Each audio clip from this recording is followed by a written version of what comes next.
The Red Hill fuel tanks continue to leak into the Mauna Loa aquifer that feeds Honolulu residents.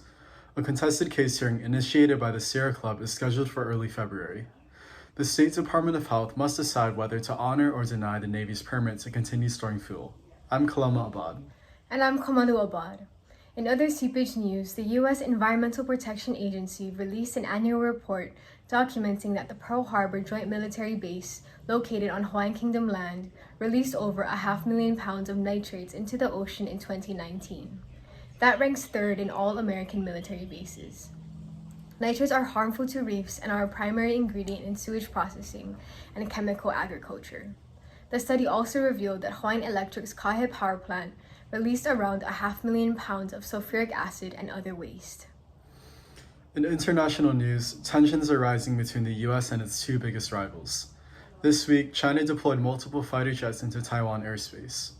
China views the democratic region of Taiwan as part of its own territory, while the US views Taiwan as a military ally.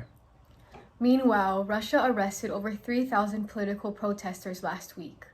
The conflict began months ago when Russia's most outspoken critic, Alexei Navalny, was nearly poisoned to death by a neurotoxin.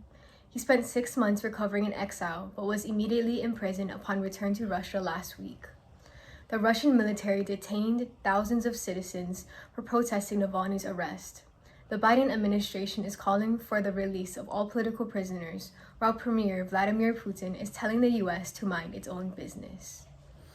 On a lighter note, pop icon Akon is gaining traction for AkonCity, a Wakanda-like development plan for Africa and his home country of Senegal.